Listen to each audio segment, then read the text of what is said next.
Hello everyone, আসসালামু আলাইকুম। তো welcome to my new blog. So আজকের ব্লগটা হচ্ছে আজকে যাচ্ছি গাগলাজুড়ে। সো আমার একটা ফ্রেন্ডের বাসায়। আমার বাসা থেকে গাগলাজুড় অনেকটা দূরে, হাওড়ের একবারে মাঝ বরাবর। অনেকবার বড় ভাইরা যাওয়ার জন্য বলছে, বাট যাওয়া হয়নি। তো এই ফার্স্ট টাইম ঈদের ছুটিতে অবসর আছি, তো যাচ্ছি ঘুরে আসতে। তো সাথে থাকুন। তো আমার জার্নিটা হচ্ছে মূলত চৌরাস্তা থেকে মোহনগঞ্জ। তো মোহনগঞ্জ থেকে তারপর গাগলাজুড়ি যাব। তো এখন আমরা যাওয়ার পথে যে স্কুলটা দেখতে পাচ্ছেন, তো এটা হচ্ছে পালগাঁও আদর্শ উচ্চ বিদ্যালয়। এটা পালগাঁও অবস্থিত। আর এই স্কুলটা হচ্ছে মূলত আমার শৈশবে কাটানো 5টা বছরের স্কুল, যেখানে আমি ক্লাস 6 থেকে 10 অব্দি পড়েছি। তো তারপর আমি মোহনগঞ্জ চলে আসলাম। তো মোহনগঞ্জ এসে মোহনগঞ্জের বসুন্ধরা মোড় থেকে এখানে যে ব্রিজটা পাবেন, তো এই ব্রিজ থেকে মূলত গাগলাজুড়ির উদ্দেশ্যে বাইক এবং অটো চলে। সো অটোতে এবং বাইকে গেলে একটু ফাস্ট হবে এবং অটোতে গেলে একটু লেট হবে, কারণ অনেক দূরের পথ, এই জন্য একটু দ্রুত যাওয়ার প্রয়োজন। তাই আমি বাইক ভাড়া করে নিলাম। তো বাইকে মূলত ভাড়া নিয়েছিল প্রতি জনে 150 টাকা করে।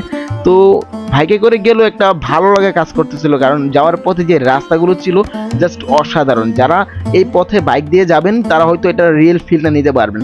সো বন্ধুরা দেখেন, যাওয়ার পথে যে সুন্দর সুন্দর রাস্তার দুপাশের দৃশ্যগুলো পড়তেছিল, এগুলো যে কাউকে খুব সহজেই আপনাদের কিন্তু মনকে ঘিরে নিবে, আকৃষ্ট করবে। সো এখন আছি মূলত আমি তেঁতুলিয়া। সো তেঁতুলিয়ার পরবর্তীতে এখন যে রাস্তাটা দেখতে পাচ্ছেন, এইটাই হচ্ছে মূলত হাওরের মধ্যে অবস্থিত একটা ডেঞ্জারাস রাস্তা, এবং এটা কিন্তু অনেক এনজয়েবল বলা চলে। এটা হচ্ছে সম্পূর্ণ হাওরের মাঝখান দিয়ে চলেছে। এই রাস্তাটাই পার হলে হচ্ছে মূলত গাগলাজুড়ে চলে আসবো। সো এটা দেখতে পাচ্ছেন, এই রাস্তার কাজ চলতেছে, এখনো পুরোপুরি কাজ হয়নি। সো অর্ধেক রাস্তা কাজ হয়েছে এবং অর্ধেক রাস্তা কাঁচা মাটির রাস্তা। তো এখন আমরা কাঁচা মাটির রাস্তা দিয়ে যাচ্ছি এবং দুপাশে হচ্ছে ধান ক্ষেত। তো সব মিলিয়ে এখন আমরা পাকা রাস্তায় চলে আসলাম এবং ধান ক্ষেতগুলো দেখেন কত সুন্দর ভিউ আসতেছিল কিন্তু। সো আমরা ফাইনালি গাগলাজুড়ের মধ্যে প্রবেশ করলাম। সো গাগলাজুড়ে প্রবেশ করলে এখনো কিন্তু আমার গন্তব্য অনেকটা দূরে, কিন্তু গাগলাজুড়ে যাওয়ার মধ্যে যে পথগুলো পড়তেছে, হাওরের মধ্যে যে রাস্তাগুলো, এইটা কিন্তু যে কাউকে খুব সহজে আকৃষ্ট করবে। সো যারা ঘুরতে পছন্দ করেন তারা এখানে আসবেন। তো ফাইনালি আমি চলে আসলাম গাগলাজুড়ে। এখানে মূলত বাইকগুলো স্ট্যান্ড করে এবং এটা হচ্ছে গাগলাজুড়ের বাজার। সো গাগলাজুড়ের বাজারের মধ্যে আছে আমি এখন। তো এখান থেকে আমাকে মূলত একটু সামনের দিকে এগোতে হবে, আমার ফ্রেন্ডের বাসার সামনের দিকে। সো কাইন্ডলি এখন আমি জাস্ট গাগলাজুড়ের বাজারের মধ্যে একটু জাস্ট ওয়েট করতেছিলাম, যদি আমার ফোনে চার্জ ছিল না টোটালি। তো এখানে আমি বেশ কিছুক্ষণ ফোনটা চার্জ করে নিয়েছিলাম। সো বন্ধুরা এখন মূলত যেটা দেখতে পাচ্ছেন, এটা হচ্ছে গাগলাজুড়ের যে গ্রামটা, এই গ্রামের সামনে মূলত যে নদী আছে, এই নদীটার নাম হচ্ছে ধনু নদী।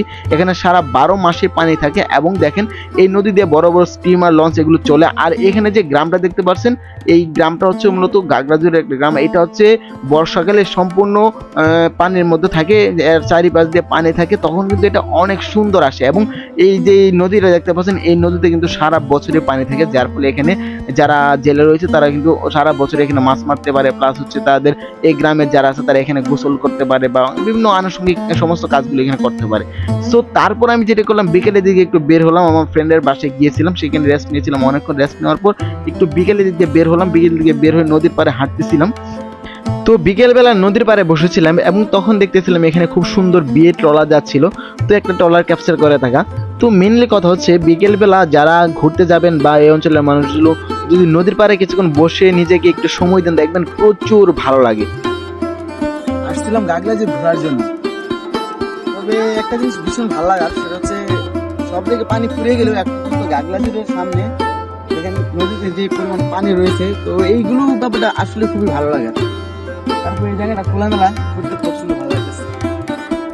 এই গাগলাজুড় গ্রামটা হাওরের মাঝে হওয়ায় এখানে যখন বর্ষায় পানি থাকে, চারপাশে পানি থাকে, তখন এটা দেখতে এত সুন্দর হয়। এবং এখানে সম্পূর্ণ যাতায়াত হয় তখন নৌকা দিয়ে, আপনি যেখানে যেতে চান না কেন নৌকা দিয়ে যেতে হবে। এবং এটার মাঝ বরাবর হাওরে একটা রাস্তা আছে, সেটা অসাধারণ, না গেলে বুঝবেন না। আর এই নদীর তীরে মূলত এই সময়টাতে হাঁটাহাঁটি করলে প্রচুর ভালো লাগবে। আর এখন দেখতে পাচ্ছেন যে এখানে মূলত মানুষ যেটা করে, অন্যান্য জায়গা থেকে ধান চাষ করে সেগুলো নদীর মাধ্যমে এই গ্রামে নিয়ে আসে। এটা কিন্তু খুবই সুন্দর একটা দৃশ্য। এটা যারা এই মূলত এই ভাটি অঞ্চলে যাবেন বা দেখবেন অঞ্চলগুলো, তাদের কাছে খুবই ভালো লাগবে আশা করছি। ফাইনালি খাওয়া দাওয়া করে ঘোরাঘুরি করে শেষ, এখন বাসার উদ্দেশ্যে রওনা দিই। তো সব মিলিয়ে আজকের দিনটা বেশ ভালোই ছিল, বিশেষ করে ধনু নদীর তীরে যে সময়টা কাটছিল এটা অসাধারণ, জাস্ট জোস ছিল। নাটের গুরু বদ্দা এলাকাতে ঘুরে গেলাম গামিয়া, তোমার আর পাইলাম না। এই যে দেখছো তোমাকে ধনু নদী, তো তোমার পাওয়া গেল না, তুমি গেছো গামে 5 গাঁও।